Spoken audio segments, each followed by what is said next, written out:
ಎಲ್ರಿಗೂ ನಮಸ್ಕಾರ. ಎಲ್ಲರೂ ಚೆನ್ನಾಗಿದ್ದೀರಾ ಅಂತ ಭಾವಿಸ್ತಾ ಇವತ್ತಿನ ವಿಡಿಯೋ ಸ್ಟಾರ್ಟ್ ಮಾಡ್ತಾ ಇದ್ದೀನಿ. ಇವತ್ತು ನಾನು ಮಹಾರಾಷ್ಟ್ರದಲ್ಲಿ ನಾನಮಚ್ಚಿ ಅಂತ ಒಂದು ವಾಟರ್ ಫಾಲ್ಸ್ ಇದೆ, ಅದ್ರ ಬೇಸ್ ಕ್ಯಾಂಪ್ ನಾನಮಚ್ಚಿ ಅಂತ ಊರು. ಇಲ್ಲಿದ್ದೀನಿ. ಸಂಜೆ 7 ಗಂಟೆಗೆ ಬಂದೆ. ಇಲ್ಲಿಂದ ಒಂದು 8 ಕಿಲೋಮೀಟ್ರ್ ಕೆಳಗಡೆ ಹೋದರೆ ಅಲ್ಲಿ ಸುಮಾರು ಹೋಮ್ ಸ್ಟೇ ಇದೆ. ನನಗೆ ಗೊತ್ತಿಲ್ಲದೇ ಮ್ಯಾಪ್ ಹಾಕ್ಕೊಂಡು ಡೈರೆಕ್ಟ್ ಇಲ್ಲಿಗೆ ಬಂದೆ. ಇದೊಂದು ಚಿಕ್ಕ ಹಳ್ಳಿ. ಇಲ್ಲೊಂದು 30-35 ಮನೆ ಇದೆ. ಇಲ್ಲಿ ಸುಧೀರಣ್ಣ ಅಂತ ಒಬ್ಬರು ಈ ದೇವಸ್ಥಾನದ ಹತ್ರ ಸಿಕ್ಕಿದ್ರು. ಅವ್ರಿಗೆ ಕೇಳಿದೆ ಉಳ್ಕೊಳ್ಳೋಕೆ ಏನಾದ್ರು ಜಾಗ ವ್ಯವಸ್ಥೆ ಇದೆಯಾ ಅಂತ. ಅವ್ರು ಅಲ್ಲಿ ಯಾಕೆ ಹೋಮ್ ಸ್ಟೇಗೆ ಹೋಗ್ತೀರಾ, ನಮ್ಮ ಮನೇಲೇ ಉಳ್ಕೊಳ್ಳಿ ಅಂದರು. ಸಿಕ್ಕಿದ ಚಾನ್ಸ್ ಅಂದ್ಬಿಟ್ಟು ನೈಟ್ ಇಲ್ಲೇ ಉಳ್ಕೊಂಡೆ. ಟೈಮ್ ಆಗಿತ್ತು, ಹಂಗಾಗಿ ನಿಮಗೆ ತೋರ್ಸೋಕ್ಕಾಗಿಲ್ಲ. ಇದೇ ಮನೆ ನಾನು ಉಳ್ಕೊಂಡಿದ್ದು. ಇದೇ ದೇವಸ್ಥಾನ, ಇದೇ ಎಂಟ್ರಿ. ನಾನಮಚ್ಚಿಗೆ ಬಂದರೆ ಇದೇ ಎಂಟ್ರಿ. ಇಲ್ಲಿ ಒಂದು ದೇವಸ್ಥಾನ ಇದೆ. ಇಲ್ಲಿ ಗಾಡಿ ಪಾರ್ಕ್ ಮಾಡಿ ಹಿಂಗೆ ಟ್ರೆಕ್ಕಿಂಗ್ ಹೋಗಬೇಕು. ಟ್ರೆಕ್ಕಿಂಗ್ ಇವಾಗ ಸ್ಟಾರ್ಟ್ ಮಾಡೋಣ ಅಂತ ಇದ್ದೀನಿ. ಬೆಳಗ್ಗೆ 6:30 ಆಗಿದೆ. ಫುಲ್ ಫಾಗ್ ಕವರ್ ಆಗಿದೆ.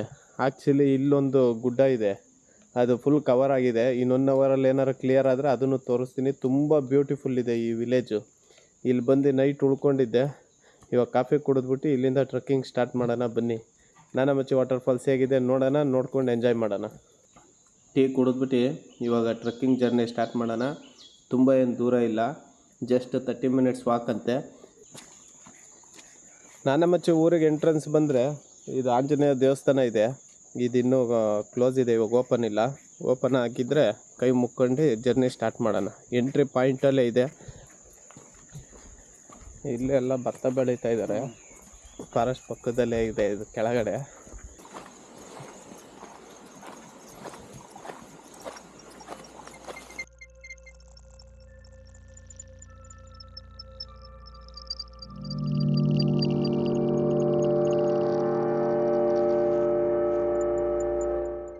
ಇವರೇ ಸುಧೀರಣ್ಣ ಅಂದ್ಬಿಟ್ಟು ರಾತ್ರಿ ನಮಗೆ ಸಿಕ್ಕಾಬಿಟ್ಟು ಹೆಲ್ಪ್ ಮಾಡಿದ್ರು. ಇವಾಗ ರೂಟ್ ತೋರಿಸಿ ಇಲ್ಲಿ ಹುಲ್ ಕುಯ್ತಾ ಇರ್ತೀನಿ, ಹೋಗ್ಬಿಟ್ಟು ಬನ್ನಿ ಅಂದರು. ಹೋಗ್ಬಿಟ್ಟು ಮತ್ತೆ ವಾಪಸ್ ಬಂದು ಇವ್ರಿಗೆ ಮಾತಾಡ್ಸೋಣ. ಹಾಂ, ಓಕೆ ಸುಧೀರ್ ಭಯ್ಯ, ಥ್ಯಾಂಕ್ ಯು. ಹಸುವಿಗೆ ಹುಲ್ ಕುಯ್ಕೊಂಡು ಹೋಗ್ತಾರಂತೆ. ಇಲ್ಲಿಂದ ಒಂದೇ ರಸ್ತೆ ಸ್ಟ್ರೈಟ್ ಹೋಗಿ 1 ಕಿಲೋಮೀಟರ್ ಇದೆ ಅಂದರು. ಸೊ ಹೋಗ್ತಾಯಿದ್ದೀನಿ. ವೆದರ್ ಅಂತೂ ಬ್ಯೂಟಿಫುಲ್ ಇದೆ. ಅಕ್ಕಪಕ್ಕ ಹುಲ್ಲು ನೀವೇ ನೋಡಿ, ನಾನೇನು ಹೇಳಲ್ಲ. ನೇಚರ್ ಒಳಗಡೆ ಬಂದರೆ ಏನೇ ಟೆನ್ಷನ್ ಇದ್ದರೂ ಎಲ್ಲ ಮರ್ತೋಗ್ಬಿಡುತ್ತೆ.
ಫೈನಲಿ ನಾನಮಚ್ಚಿ ವಾಟರ್ ಫಾಲ್ಸ್ ನೋಡಿದೆ.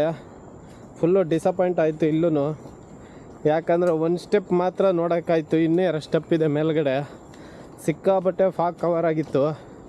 1 ಅವರ್ ವೆಯ್ಟ್ ಮಾಡಿದ್ರೂ ಅದು ಓಪನ್ ಆಗಲಿಲ್ಲ. ಪ್ರಕೃತಿಗೆ ನಾವು ಏನು ಹೇಳೋಕ್ಕಾಗುತ್ತೆ, ನಮ್ಮದು ಬ್ಯಾಡ್ ಟೈಮ್ ಅಷ್ಟೇ. ಆದರೆ ಮಹಾರಾಷ್ಟ್ರಕ್ಕೆ ಯಾರೇ ಟ್ರೆಕ್ಕಿಂಗ್ ಬಂದ್ರೂ ಈ ಗಣೇಶ ಫೆಸ್ಟಿವಲ್ ಟೈಮಲ್ಲಿ ಬಂದರೆ ಬೆಸ್ಟ್ ಟೈಮ್ ಅಂತ ನನ್ನ ಪ್ರಕಾರ ಅನಿಸುತ್ತೆ. ಯಾಕಂದರೆ ಇನ್ನೂ 15-20 ದಿನ ಹೋಗಬೇಕು. 15-20 ದಿನ ಹೋದರೆ ಮಳೆ ಕಮ್ಮಿ ಆಗುತ್ತೆ, ಫಾಗು ಎಲ್ಲ ಕಮ್ಮಿ ಆಗಿರುತ್ತೆ, ನೀಟಾಗಿ ವಾಟರ್ ಫಾಲ್ಸ್ಗಳು ನೋಡ್ಬೋದು. ಈ ಮಳೇಲಿ ಬಂದರೆ, ಹೆವಿ ಮಳೆ ಬಂದರೆ ಫಾಗ್ ಕವರ್ ಆಗುತ್ತೆ, ನಮಗೇನು ವ್ಯೂವೇ ನೋಡೋಕ್ಕಾಗಲ್ಲ, ಆ ಥರ ಆಗುತ್ತೆ. ಆದರೂ ಒಂದು ಸ್ಟೆಪ್ ನೋಡಿದ್ವಿ, ಚೆನ್ನಾಗಿತ್ತು.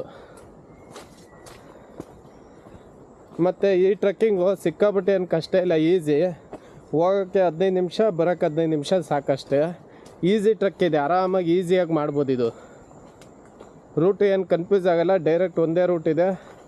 ಅಲ್ಲಿ ವಿಲೇಜಿಂದ ಸ್ಟಾರ್ಟ್ ಆದರೆ ಫಾಲ್ಸ್ ಹತ್ರ ಹೋಗುತ್ತೆ, ಫಾಲ್ಸಿಂದ ವಾಪಸ್ ವಿಲೇಜಿಗೆ ಹೋಗುತ್ತೆ. ಸೆಂಟ್ರಲ್ಲಿ ಯಾವುದೂ ಅಡ್ಡದಾರಿ ಇಲ್ಲ, ಹಂಗಾಗಿ ಯಾರು ಬೇಕಾದರೂ ಈ ಫಾಲ್ಸಿಗೆ ಈಸಿಯಾಗಿ ಬಂದು ಹೋಗ್ಬೋದು. ಇವತ್ತಿನ ವಿಡಿಯೋ ನಿಮ್ಮೆಲ್ಲರಿಗೂ ಇಷ್ಟ ಆಗಿದೆ ಅಂತ ಭಾವಿಸ್ತಾ ಇವತ್ತಿನ ವಿಡಿಯೋ ಇಲ್ಲಿ ಮುಗಿಸ್ತಾ ಇದ್ದೀನಿ. ಎಸ್ ಬ್ರೋ ಯೂಟ್ಯೂಬ್ ಚಾನಲ್ನ ಯಾರು ಲೈಕ್ ಮಾಡಿಲ್ಲ, ಸಬ್ಸ್ಕ್ರೈಬ್ ಮಾಡಿಲ್ಲ, ಶೇರ್ ಮಾಡಿಲ್ಲ ಅಂದರೆ ಎಲ್ಲರೂ ಮಾಡಿ ಸಪೋರ್ಟ್ ಮಾಡಿ ಅಂತ ಕೇಳ್ತಾ, ಇದೇ ಥರ ಇನ್ನೂ ಚೆನ್ನಾಗಿರೋ ವಾಟರ್ ಫಾಲ್ಸ್ಗಳನ್ನ ತೋರಿಸ್ತಾ ಇರ್ತೀನಿ, ಫಾಲೋ ಮಾಡಿ ಅಂತ ಹೇಳ್ತಾ ಇವತ್ತಿನ ವಿಡಿಯೋ ಇಲ್ಲಿಗೆ ಮುಗಿಸ್ತಾ ಇದ್ದೀನಿ. ಬಾಯ್. ಟೇಕ್ ಕೇರ್ ಫ್ರಮ್ ಮಹಾರಾಷ್ಟ್ರದ ಯಾವುದೋ ಗೊತ್ತಿಲ್ಲದೆ ಇರೋ ಊರಲ್ಲಿ ಬಂದು ಈ ಮನೇಲಿ ಉಳ್ಕೊಂಡಿದ್ದೀವಿ. ರಾತ್ರಿನೂ ಊಟ ಕೊಟ್ಟರು, ಇವಾಗ ಬೆಳಗ್ಗೆನೂ ಪೋವ ಅಂದರೆ ಅವಲಕ್ಕಿ ಚಿತ್ರಾನ್ನ ಥರ ಅದು ಕೊಟ್ಟಿದ್ದಾರೆ, ತಿಂತಾಯಿದ್ದೀನಿ. ನಾನಂತೂ ಸಿಕ್ಕಾಬಿಟ್ಟೆ ಲಕ್ಕಿ. ಎಲ್ಲ ಕಡೆ ಹೋದರೆ ಊಟ ಮನೆ ಅಂತೂ ಉಳ್ಕೊಳ್ಳೋಕೆ ಸಿಗುತ್ತೆ. ಸೊ ಈ ಟಿಫನ್ ತಿನ್ಕೊಂಡು ಮತ್ತೆ ಮುಂದಿನ ಜರ್ನಿ ಸ್ಟಾರ್ಟ್ ಮಾಡೋಣ.